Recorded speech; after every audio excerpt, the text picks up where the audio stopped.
안녕하세요, 강물입니다. 오늘은 제가 오랜만에 지샥 시계를 리뷰를 하려고 하는데요. 이 모델 같은 경우는 제가 보기 힘든 모델이기 때문에 더 재밌을 것 같다는 생각이 드네요. 보시면 외형부터가 굉장히 화려하죠. 이렇게 화려한 이유는 제가 조금 이따가 설명을 하기로 하고, 일단 이 모델 같은 경우는 마스터 오브 G 라인에 속한 프로그맨이라는 전문 다이버 시계라고 보시면 돼요. 근데 우리가 흔하게 알고 있는 그런 프로그맨 디자인이 전혀 아니죠. 솔직히 저도 이 정도로 변해 있을 줄은 몰랐는데 요즘은 거의 다 아날로그 디자인으로 바뀌어 있더라고요. 아무래도 요즘은 워낙 기기식 시계가 강세라서 그런지 지샥도 아날로그 디자인으로 많이 따라가지 않나. 그렇다고 해서 지샥이 아예 아날로그 디자인이 없었던 건 아니에요. 그냥 요즘 제가 느끼는 게 그렇다는 겁니다.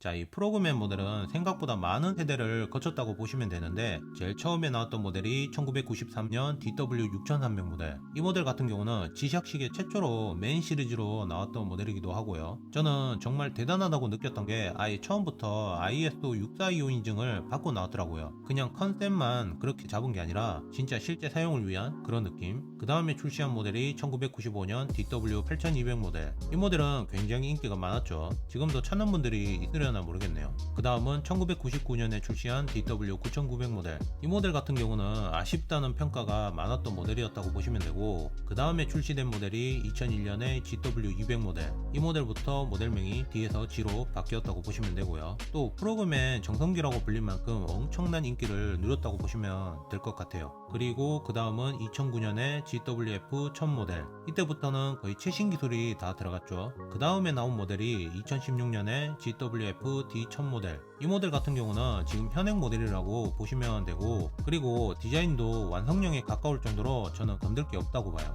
근데 여기서 아날로그 디자인으로 바뀐 모델이 2020년 2월에 출시가 되었죠. 저는 아예 생각도 못했는데 계속 보다 보니까 괜찮더라고요. 자, 그래서 제가 오늘 가지고 온 모델이 바로 GWF A1000 모델. 보시면 모델명 GWF 다음에 D가 나오면 디지털 디자인, 그리고 A가 나오면 아날로그 디자인, 이렇게 구분을 하시면 됩니다. 자, 아날로그 디자인이라고 해서 기능이 없거나 그런 건 아니거든요. 다이얼을 보시면 모든 기능이 다 된다고 보시면 돼요. 일단 11시 방향, 여기는 알람 온오프, 그 다음 바로 옆에는 라디오 컨트롤 성공 실패 여부, 예스 아니면 노죠. 또 스마트폰하고 연결 상태도 확인할 수가 있고, 비행기 모드 설정까지도 가능합니다. 그리고 이 밑에 스몰 다이얼은 현재 타임 기준으로 24시간으로 표시해주는 부분, 그 다음에 이 밑에는 듀얼 타임이랑 월드 타임이라고 보시면 되고, 그리고 이 밑에 조그만한 다이얼은 24시간으로 표시해주는 부분, 그 다음에 오른쪽에 있는 이 다이얼을 보시면 시계 방향 기준으로 타이드 그래프, 스톱워치, 타이머, 알람, 그리고 다이빙, 그 다음은 썸머 타임 오토 설정, 그리고 표준 타임 현재 시간, 그 다음은 썸머 타임, 그 다음에는 데이 요일 표시죠. 그리고 데이트는 5시 방향에서 볼 수가 있고, 풀 오토 캘린더 기능까지 있어가지고 정말 편하다고 보시면 돼요. 그 다음에 여기 C는 스마트폰이랑 처음 연결 상태 표시, 그리고 그 옆에 RC는 수동으로 라디오 컨트롤 표시. 아무래도 이렇게 많은 기능을 즉각적으로 빨리 표시를 해야 되다 보니까 3개의 듀얼 코일 모터를 이용했다고 합니다. 그래서 핸즈가 움직일 때 전혀 딜레이가 없더라고요. 또 시야를 가리지 않도록 해주는 핸즈 시프트, 또 다이버식이라면 야광이 전혀 빠지면 안 되겠죠. 보시면 네오 브라이트라는 야광이 핸즈하고 다이얼에서 볼 수가 있는데, 혹시나 빛이 없을 때를 대비해서 슈퍼 일루미네이트라는 LED 라이트가 존재합니다. 그래서 여기 버튼을 누르면 라이트가 이렇게 들어오죠. 솔직히 이런 라이트는 잘 안 보이긴 한데 그래도 없는 것보다는 낫겠죠. 근데 여기서 제일 중요한 게 뭐냐면 바로 제가 가지고 온 모델이 바로 한정판 모델이라는 건데, 바로 보르네오 레인보우 토드 리미티드 에디션 모델입니다. 말 그대로 보르네오 무지개 두꺼비 한정판 모델이라고 보시면 되는데, 총 2000피스가 출시가 되었다고 하네요. 제가 알기로는 추첨을 해서 사람들이 샀던 것 같은데, 제가 검색을 해보니까 아직까지 재고가 조금 있는 것 같더라고요. 참고로 이 모델 가격은 125만원입니다. 지샥 시계 치고는 가격이 상당히 나가죠. 그래도 구입한 분들이 꽤 있는 걸로 봐서는 있지만 마니아층은 확실히 단단하게 있다. 자, 그럼 이 보르네오 무지개 두꺼비가 뭐냐? 제가 한번 알아봤거든요. 동남아시아 말리 제도에 있는 보르네오 섬에서 서식하고 있는 휘기 두꺼비라고 생각을 하시면 됩니다. 처음으로 발견된 건 1924년. 근데 이후에는 안 보여가지고 멸종된 줄 알았거든요. 근데 2011년에 87년 만에 다시 발견을 했다고 합니다. 그래서 지샥이 다시 발견한 기념으로 이 보르네오 무지개 두꺼비 한정판을 만들었다고 하네요. 자, 여기 시계를 보시면 보르네오 무지개 두꺼비를 연상시키도록 여기에다가 디테일을 넣었는데, 제일 먼저 여기 케이스백을 보시면 보르네오 무지개 두꺼비가 번개 핸즈를 들고 있는 모습을 이렇게 인그레이빙을 해놓았는데 정말 귀엽죠. 그리고 여기 스테인리스 스틸 베젤을 보시면 보르네오 무지개 두꺼비 피부를 연상시키는 느낌으로 이렇게 인그레이빙을 해놓았는데, 여기에다가 레인보우 컬러로 이온도금을 더했습니다. 뭔가 두꺼비 피부 같은 느낌이 조금 나는 것 같죠. 그리고 다이얼 안에도 레인보우 컬러로 표현을 더해줬다고 보시면 되고, 또 여기 베젤을 잡아주는 반투명 우레탄 소재, 이건 보르네오 무지개 두꺼비가 사는 그 자연의 서식지 이미지를 반영을 해서 이렇게 만들었다고 합니다. 근데 이 우레탄 소재는 변색이 된다는 그런 단점도 있을 것 같네요. 그래도 보면 나름 잘 어우러지는 그런 느낌이 많이 들고, 저는 여기서 포인트라고 생각이 되었던 게 여기 보이는 인덱스, 볼트, 크라운, 버클 전부 브론즈 컬러로 되어 있다는 점인데, 가벼워 보이는 이미지에 약간 무게감을 실어주는 느낌, 나름 컬러 배열을 밸런스를 맞추기 위해서 이렇게 하지 않았나 싶어요. 그리고 존재감도 대단합니다. 케이스 크기는 53.3mm, 러그 투 러그 길이는 56.7mm, 두께는 19.7mm. 보다시피 일반적인 케이스 크기를 벗어났죠. 근데 지샥 시계는 원래 이렇게 착용하는 거 아니겠습니까? 특히 프로그맨 모델 같은 경우는 예전부터 케이스 크기가 큰 모델이었기 때문에 그렇게 위화감이 있는 것도 아니고, 사실 프로그맨 모델을 산다는 건 이미 지샥 시계를 사랑하고 좋아하는 분이라고 저는 생각을 해요. 그래서 이런 이야기를 한다는 건 무의미하지 않나. 또 보기와는 다르게 무게가 119g 밖에 안 돼요. 그래서 생각보다 착용은 할 만한데, 그래도 일반적으로 편하게 착용하고 다닐 정도는 아니다. 제가 가지고 있는 시계하고 비교를 한번 해드리도록 할게요.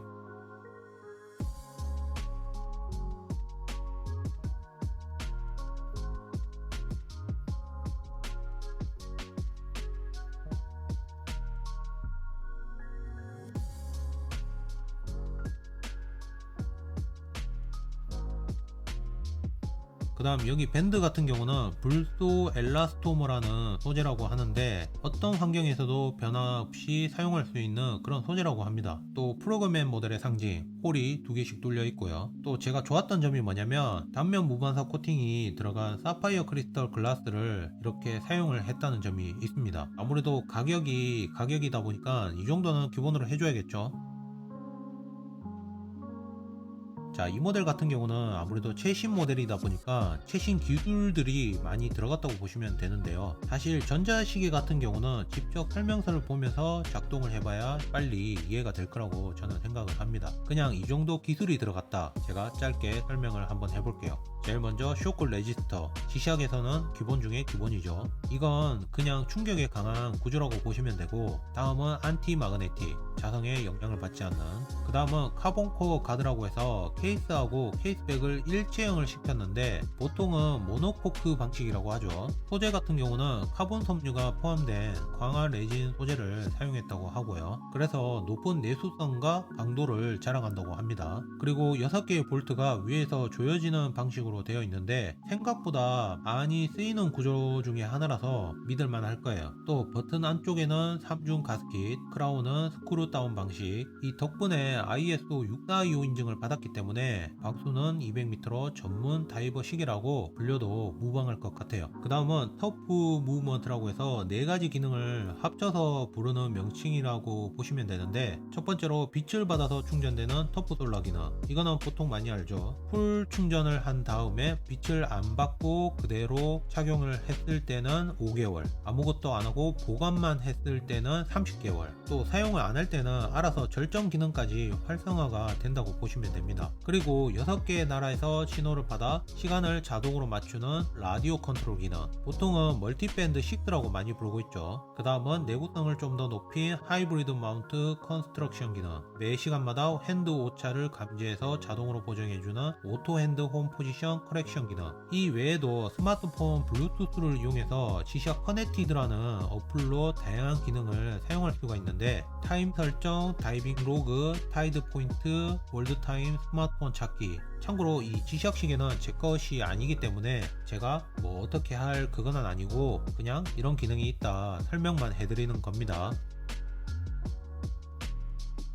자, 오늘 이렇게 최신 기술이 집약된 프로그램 모델을 한번 다 둘러봤는데요. 솔직히 저는 이 아날로그 디자인으로 된 프로그램 모델은 실제 다이버 시계로 사용하기에는 조금 불편할 수도 있겠다는 생각이 들어요. 조작도 조작이지만 가독성이 너무 떨어지는 것 같더라고요. 물론 적응이 되면 괜찮아지겠죠. 그래도 맨날 기기식 시계만 경험을 하다가 확실히 스펙은 넘사벽이라는 생각이 드네요. 자, 지시학 시계 같은 경우는 제가 어렸을 때 그 느꼈던 그 감성이 아직도 남아있어서 그런지 이렇게 어른이 되어도 설레는 건 똑같은 것 같아요. 참 아직도 저는 애라는 생각이 드네요. 오늘 리뷰는 여기까지 하고 제가 또 재밌는 영상으로 찾아오도록 하겠습니다. 그럼 바이바이.